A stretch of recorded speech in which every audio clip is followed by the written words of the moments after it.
हर हर महादेव। ओम नमः शिवाय। दोस्तों, आप सभी को भाद्रपद मास की पूर्णिमा व्रत कथा की हार्दिक शुभकामनाएं।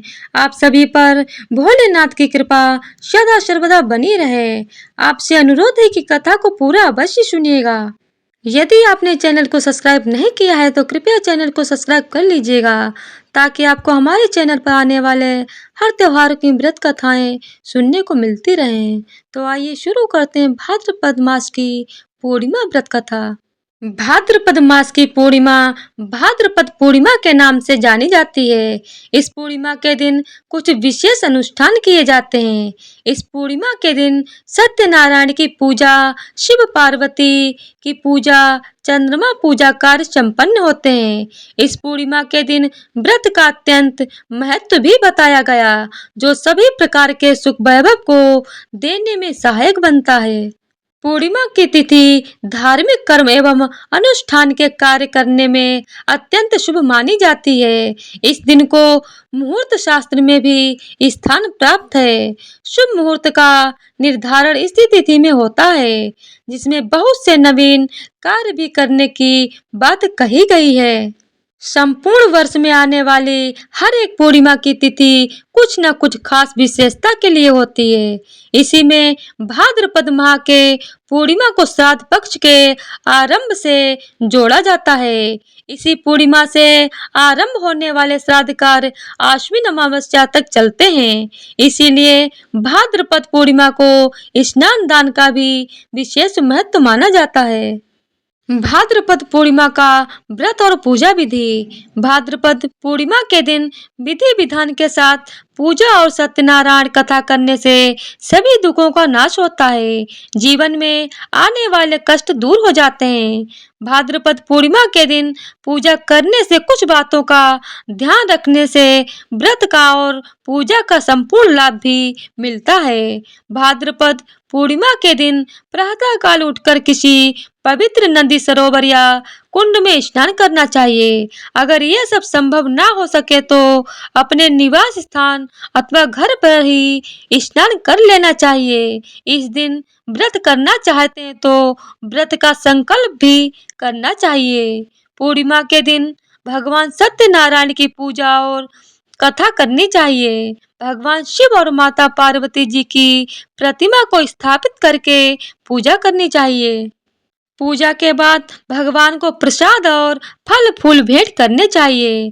पंचामृत और चूरमे का प्रसाद बनाकर सभी लोगों को पूजा के बाद बांटना चाहिए। पूजा कर लेने के बाद ब्राह्मणों को भोजन कराना चाहिए और जरूरतमंदों को दान इत्यादि करना चाहिए।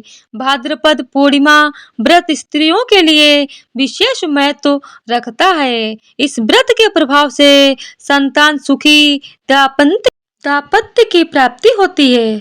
भाद्रपद पूर्णिमा के दिन उमा महेश्वर व्रत करने का भी विधान बताया गया है। धर्मशास्त्रों में इस पूर्णिमा के दिन भगवान शिव और माता पार्वती की पूजा की जाती है।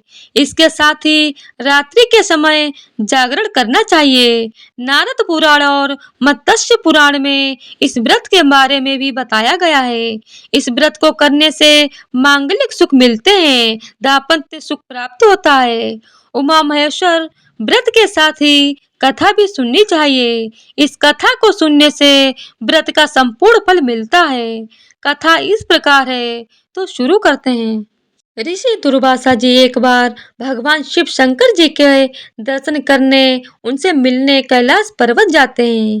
कैलाश पर भगवान शिव और माता पार्वती के दर्शन करवा अत्यंत प्रसन्न होते हैं।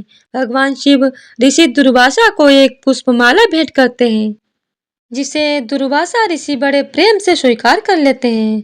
भगवान से भेंट कर लेने के पश्चात दुर्वासा वहां से आगे निकल पड़ते हैं। मार्ग में वह भगवान श्री विष्णु जी के दर्शन के लिए भी उत्सुक होते हैं और उनसे मिलने के लिए विष्णु लोक जाने के लिए आगे निकल पड़ते हैं। लेकिन तब उनकी भेंट इंद्र से हो जाती है। तब दुर्वासा जी भगवान शिव द्वारा उन्हें प्रदान की हुई माला व इंद्र को भेंट देते हैं। इंद्र अपने अभिमान में उस माला को वाहन ऐरावत हाथी को पहना देते हैं। ऋषि दुर्वासा यह सब देखकर क्रोधित हो जाते हैं। उन्हें यह कार्य अच्छा नहीं लगता है और दुर्वासा क्रोधित स्वर में इंद्र को कहते हैं कि तुमने महादेव शिव शंकर जी का अपमान किया है। इससे तुम्हें लक्ष्मी जी छोड़कर चली जाएंगी और तुम्हें इंद्रलोक और अपने सिंहासन को भी त्यागना पड़ेगा। यह सुनकर इंद्र जी ने ऋषि दुर्वासा जी के समक्ष हाथ जोड़कर क्षमा याचना की और इस श्राप से मुक्त होने का उपाय पूछा। इंद्र की विनय सुनकर दुर्वासा जी कुछ शांत हुए और क्रोध शांत होने पर दुर्वासा ऋषि ने इंद्र को बताया कि उसे उमा महेश्वर व्रत करना चाहिए, तभी वह अपने स्थान को पुनः प्राप्त कर पाएंगे। तब इंद्र ने इस व्रत को किया। उमा महेश्वर व्रत के प्रभाव से लक्ष्मी जी समेत सभी वस्तुएं जो उनसे छिन गई थी सभी प्राप्त हो गईं। पौराणिक ग्रंथों में भाद्रपद की दूसरी कथा के अनुसार एक बार श्री कृष्ण ने माँ यशोदा को ऐसे व्रत की कहानी विस्तार में बताई जिसके करने से सौभाग्य की प्राप्ति होती है। इसके लिए स्त्रियों को 32 पूर्णिमा का व्रत करना चाहिए। यह व्रत यहाँ एक और अचल सौभाग्य देने वाला है। वहीं भगवान शिव के प्रति मनुष्य की भक्ति भी बढ़ती है। श्री कृष्ण ने आगे कहानी बताते हुए बताया कि एक कृतिका नाम की नगर में चंद्रहास नाम का राजा राज्य करता था। उसी नगरी में एक ब्राह्मण धनेश्वर रहता था। उसकी सुंदर और सुशील पत्नी थी जिसका नाम रूपवती था।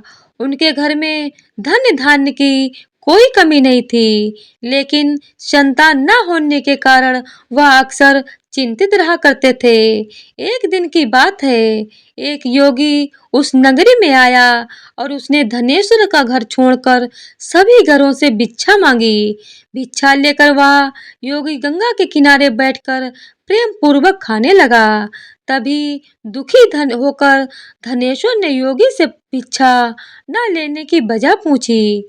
इस बात पर योगी ने कहा कि निसंतान के घर की भीख पतितों के अन्न के समान होती है और जो पतितों का अन्न ग्रहण करता है वे भी पतित हो जाता है। इसीलिए इस भय से उनके घर की भिक्षा नहीं लेता। योगी की बात सुनकर धनेश्वर बहुत दुखी हुआ और उन्होंने योगी से पुत्र प्राप्ति का उपाय पूछा। योगी ने उन्हें चंडी की उपासना करने की सलाह दी। योगी की बात सुनते ही धनेश्वर देवी चंडी की उपासना करने के लिए वन में चला गया। 16वें दिन धनेश्वर की उपासना से प्रसन्न होकर देवी चंडी ने उसे दर्शन दिया और पुत्र प्राप्ति का वरदान दिया, लेकिन साथ ही ये भी कहा कि वह बालक केवल 16 वर्ष तक ही जीवित रहेगा, लेकिन 32 पूर्णिमा का व्रत रखकर उसे दीर्घ आयु किया जा सकता है, लेकिन स्त्री और पुरुष दोनों को ही व्रत रखने होंगे। इसके बाद देवी ने कहा कि ये आम के वृक्ष पर से फल तोड़कर घर ले जाएं और अपनी पत्नी को सारी बात बताएं तथा स्नान करवा शंकर भगवान का ध्यान कर उस फल को खा लें। भगवान शिव की कृपा से वह गर्भवती हो जाएगी। इस व्रत को करने के बाद धनेश्वर और रूपवती को एक पुत्र की प्राप्ति हुई और 32 पूर्णिमा का व्रत रखने से पुत्र को दीर्घायु प्राप्त हुई।